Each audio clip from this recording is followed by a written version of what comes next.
Welcome into Hittin Hard with Jon Chuckery here on Locked On Sports Atlanta. Today on the show, Arthur deserved better.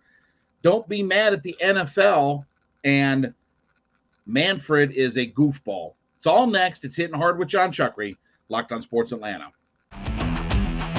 This is Hittin Hard with Jon Chuckery, part of Locked On Sports Atlanta, and it starts now.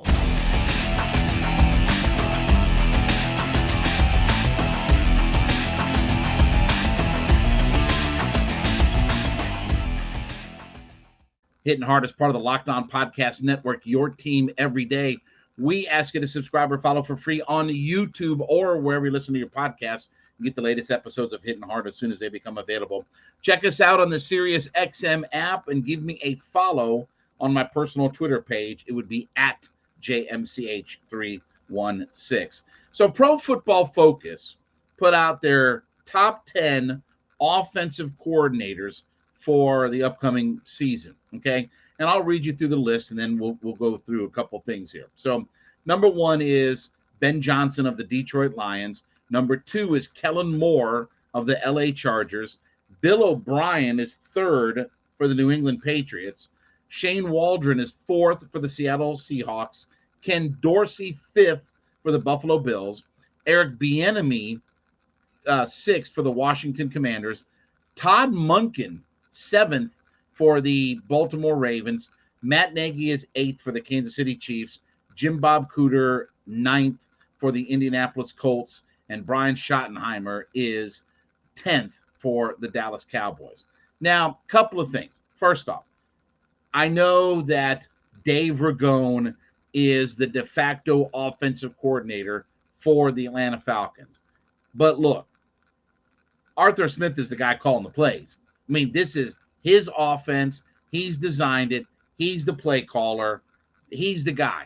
Yes, Dave Ragone is the offensive coordinator by title and position. But I don't know what Dave Ragone's complete influence is.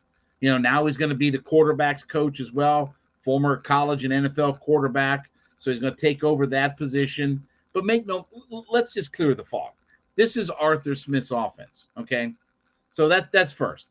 Now, second, when I look at this list, like how good of an offense was the Indianapolis Colts last year? Matt Ryan was a disaster. Their quarterback position was a disaster. Again, Jim Bob Cooter is now coming into, obviously, being a part now of this franchise. But again, let's see what he can do with this offense. Brian Schottenheimer, who's in his fifth stint as an offense coordinator between the NFL and college football. Why am I inspired by him?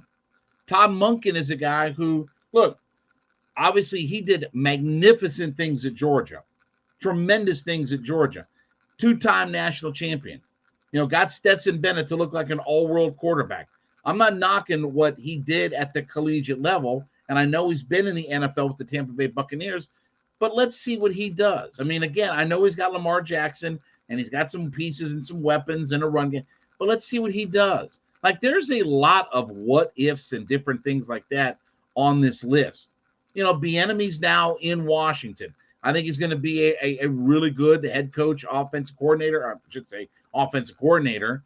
I mean, there's no reason to think that he won't be, but again, until we see it, how much is the Andy Reid influence? How much is the Andy Reid, sprinkling the fairy dust on an offense have to do with it? Like, with all due respect, and I know Dave Ragone would not be a top 10 offense coordinator, but there's a difference between OCs and play callers, right? Again, that's part of Andy Reid, part of Arthur Smith. I always said, look, Sean Payton was the best play caller in the NFL for years. But didn't Arthur Smith deserve a little bit better? I mean, again, who cares if you're an OC in title, if you're not really calling the plays? I mean, again, you can have all the defensive coordinators in the world. It's for New England, it's Belichick's defense. You're not going to do anything Belichick doesn't want to do. Why? Because maybe he's the best defensive coordinator maybe in modern day football history. I mean, the Dick LeBeaus and all that. But again, he's one of the great defensive coordinators of all time. And he's obviously made his mark as far as head coach and, as a defensive coordinator in the league, maybe the best head coach of all time, maybe one of the one or two best defensive coordinators of all time. So no matter what defense they run, it's always his defense. No matter what offense the Falcons run, as long as Arthur Smith is here, this is going to be his offense. Now, would I put Arthur Smith as one of the top 10 play callers? Absolutely. Absolutely. I would tell you that Arthur Smith is a really good play caller. Now, again, he's not working with great personnel. He's not working with personnel that, again, we're working with the Marcus Mariotas of the world. But look at a guy like Desmond Ridder, okay? And we talked about this. And this is obviously part of Desmond Ridder and his DNA, but also Arthur Smith. Desmond Ridder got better every single week when he played. Every single week that he played, he got better. This was a top 2-3 rushing offense. I think they were 20 yards away from being, I think it was even that. I think it was like 8 yards away from being the second best rushing team in the league. They've helped develop an identity, and as my friend Bo Bach would say, a playing personality. You know what you're going to get with the Atlanta Falcons. You know what they're going to do, and they're going to come at you, and they're going to dare you to stop it. And now with Desmond Ridder and all of the different weapons, I think now you'll start to see things come to fruition for Arthur Smith. Again, I've talked a million times on this podcast that I want to see this team be a dynamic red zone offense. They need to be an offense that's in that 67% range touchdowns when they get in the red zone. That will put them in elite status. So, again, I think Arthur Smith deserved better. I think there's a lot of what ifs on these things. And I know it's list season and they're trying to fill time and space and, papers and all this, good kind of stuff. But still, I think Arthur Smith is one of the better play callers in the NFL. I'm not telling you he's elite, and I'm not telling you he's Sean Payton level. I'm not telling you he's Andy Reid level. But let's see what he can do with some personnel. Again, the personnel has been very vagabondish. It's not been very good. It's been a bunch of just, fits here and not really stellar, players at some of the skill positions. But now with Algier, Bijan Robinson, Jonnu Smith, Kyle Pitts, Drake London, right? Desmond Ridder at quarterback now, an offensive line that can protect these guys. Let's see him become a more balanced offense, and let's see what he can do now with some personnel behind him. Because again, I'll say it this way, and again, I'm an Arthur Smith homer, but if he doesn't get it done this year offensively, and we've talked about that, they probably need to get to about that 26 point per game number. I think they were 21 and a half last year. They need to be at about that 26 point per game level to really be one of the top offenses in the NFL. 67% touchdown percentage in the red zone, 26 points a game in the NFL. Now, very few teams ever are going to average 30 points a game. That's reserved for the greatest show on turf and the Pat Mahomes types of offenses. That's reserved for those guys. I'm not even looking for that. But I think Arthur Smith is a much better play caller than what they give him credit for. And when you look at, again, offensive coordinator, Dave Ragone is, again, I don't know what Dave Ragone is. I know it's Arthur Smith's offense, and I know he's the guy running the show, and he's the guy that's in charge of all of this, and it's his identity, his playing personality. He's an old offensive lineman, right? This is what he wants to do, and it's been successful. Say what you will, but again, people are looking at the Falcons and saying, okay, Vegas has got them at 4.5 wins last year. Now they're 8.5 wins. They can be a better offense. They have personnel now. Now let's see it all come together.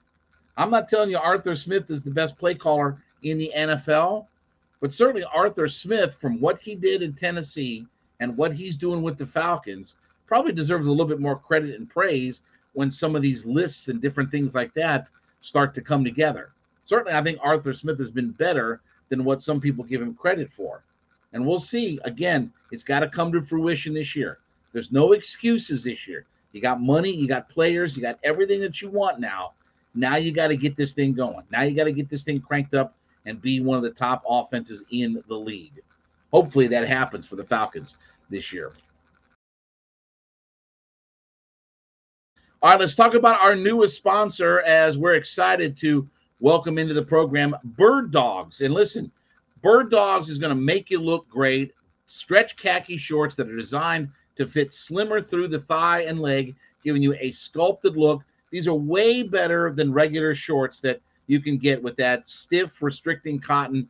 Bird Dog has fixed this by inventing a cloud knit fabric that looks just like khakis but stretches so you get a way slimmer fit without having to sacrifice movement.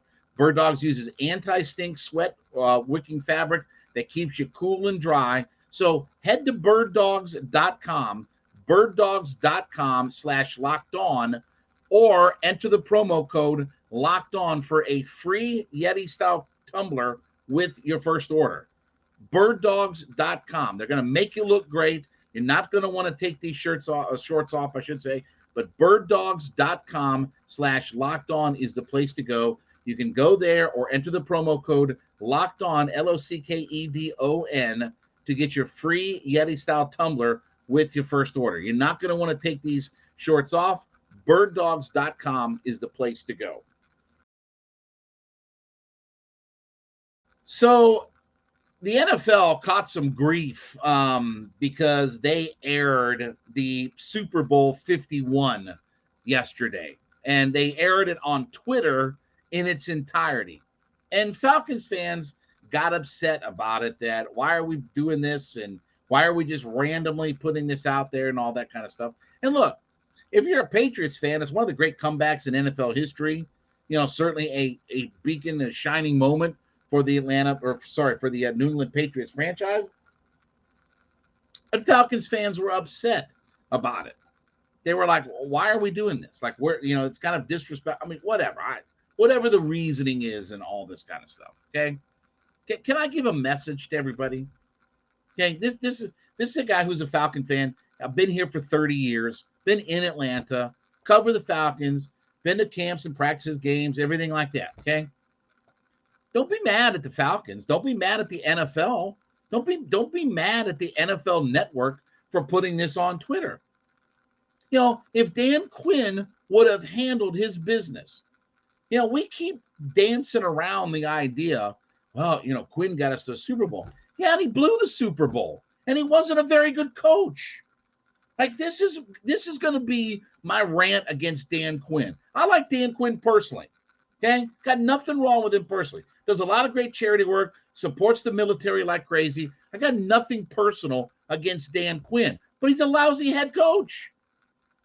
And the reason Falcons fans are upset with all of this is because we didn't come out on the winning end of this when we should have. So instead of looking at the NFL and being upset at the NFL Network and putting it on Twitter and rubbing it in our faces, get ticked off at Dan Quinn. Get ticked off at him for blowing the Super Bowl. Oh, well, Matt should have done that. No, Matt shouldn't have done anything. That's all on Dan Quinn. Matt Ryan did exactly what he was supposed to do. This was all about Dan Quinn. And this goes back to all of the flaws and the warts and all the other things about Dan Quinn. You know how hard it is to have 3 of your 6 seasons have 5-game losing streaks in the NFL when you're expected to be one of the better franchises? Because, again, they were in the Super Bowl in 16. They were in the divisional playoffs in 17 and hadn't sniffed the playoffs since then. But Dan had 5-game losing seasons in 6 years with the club. That's hard to do for a team that went to the Super Bowl. Hard to do in the NFL just in general. Even if you're, again, maybe 1 year where you stink up the joint and have a losing streak like that. 3 times? I'm sorry, but Dan's not a good head coach. Dan was never a good head coach. Dan wasn't a good head coach in his first year. He wasn't a good head coach in his last year. He wasn't a good head coach in the Super Bowl. They had an MVP quarterback. They had an offensive coordinator and a quarterback that came together, and Matt played out of his mind. Go look, look, here's a homework assignment for you. Start in 1978 Okay? 1978. And go look at when quarterbacks win the MVP of the league. Start that year when they win the MVP of the league and tell me what's the final game that they play in. You know what you're going to find? The vast majority of time, it's either the AFC Championship, NFC Championship, or the Super Bowl. That's the vast majority of time. You know why I know that? Because I looked it up. I went through the numbers. But don't be mad at the NFL. Don't be, they disrespected us and, they rubbed it in our face. No, Dan's rubbed it in your face. That's why I'm so ticked off. We should have our Super Bowl. Matt Ryan should have his Super Bowl trophy. We should have all of this. And Dan, look, you can spin whatever narrative you want. Dan and Kyle and Matt have all talked about all the play calling down the stretch, right? Matt throws that unbelievable pass to Julio to get 1st and 10 from the 22-yard line with one of the best kickers in the history of the NFL behind him. And they go in this Fakakta thing and just, again, don't go anywhere. They got the yardage back with the pass to Sanu and all. And it just blew up in their face. That's all on Dan. Run the football, and we get out of there, kick a field goal, get out of there, win the game. I don't care if you win it by 1 or 71. But that's all on Dan. That's why you're frustrated. Nothing to do with the NFL. It's nothing to do with Twitter. It's nothing to do with, just randomly putting that game on. If you're a Patriots fan, it's one of the great games in history. It's one of the best moments. Again, for all of the greatness that the Patriots have had and for all the great moments that they've been able to live, it's one of the great moments in Patriots history. Sucks for us. So be mad at Dan. Get reinvigorated about your anger toward Dan Quinn because he was a lousy head coach. He's still, again, how lucky can you be? Oh, he coached the Legion of Boom. Yeah, he was down in Gainesville, Florida when the Legion of Boom was put together. You think that was Dan Quinn? First it was Gus Bradley, then it was Dan, and it's Pete Carroll's defense. Then you get here with Shanahan and Matt Ryan, and they have one of the great seasons in NFL history. And then now, guess what they do? They got Micah Parsons, who's so good in the NFL that Dan was being considered for another head coaching job. That's how great, not good, great Micah Parsons is.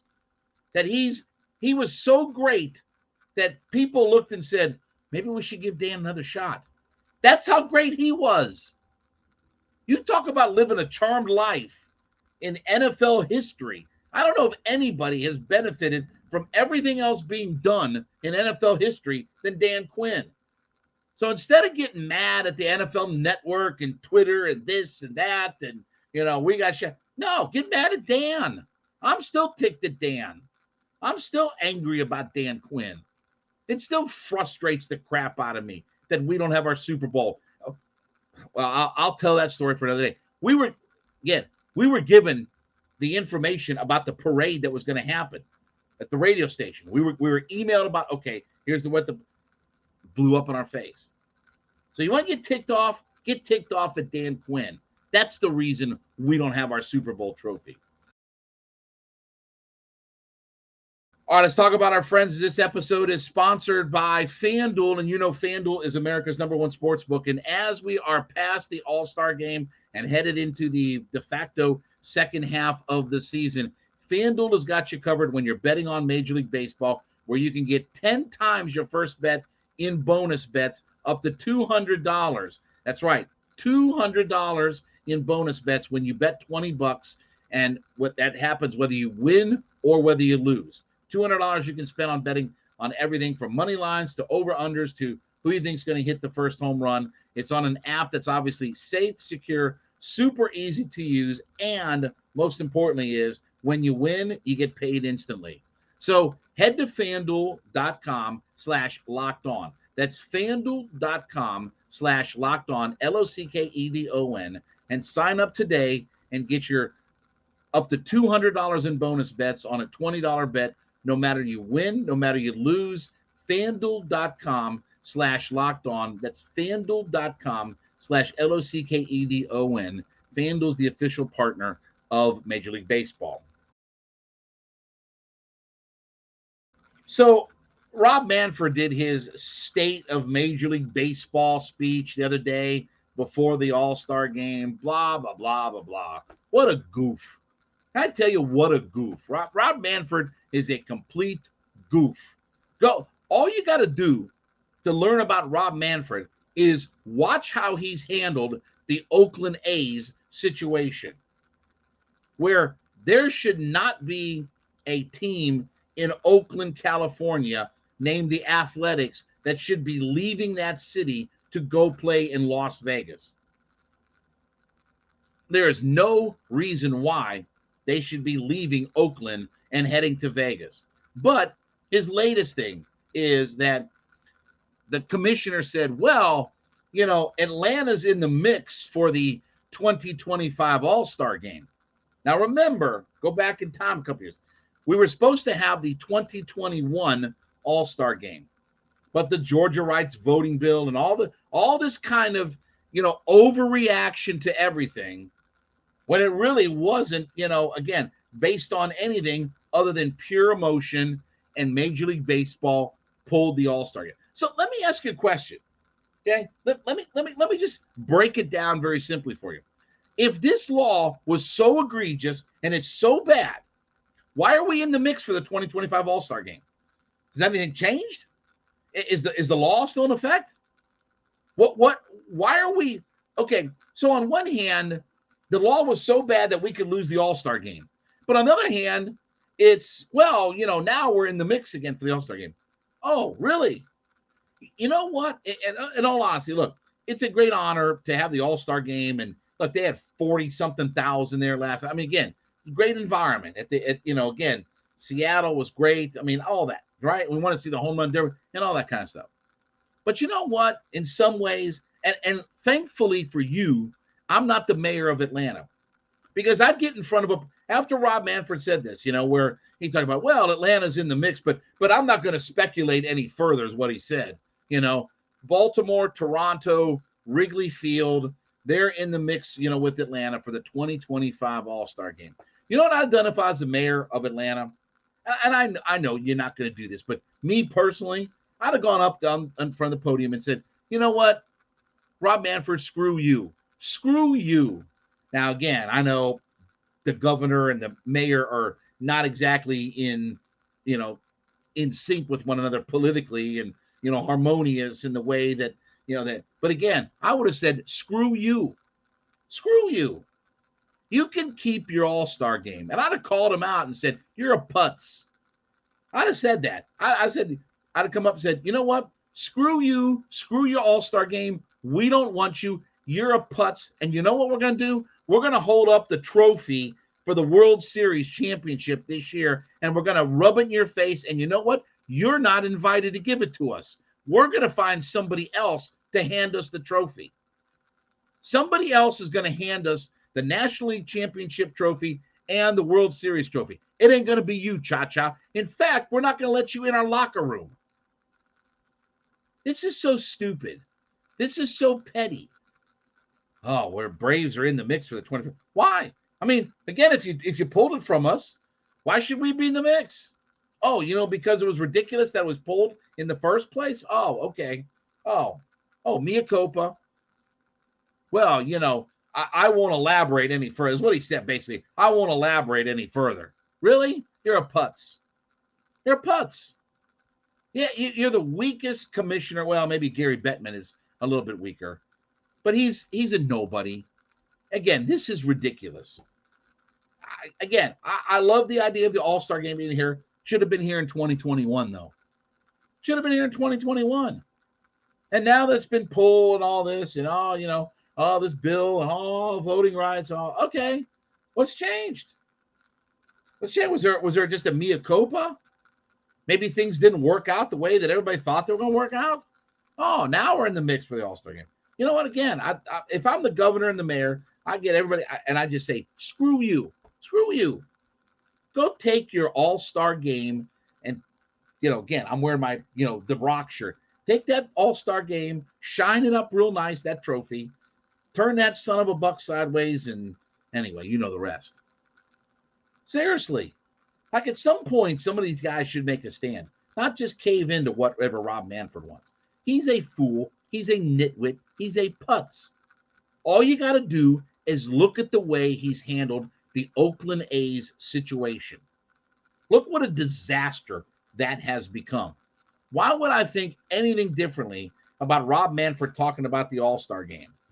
Either you want to bring the All-Star game to Atlanta, again, biggest city, in the, Old South, again, huge fan base here, obviously one of the most successful franchises in Major League Baseball.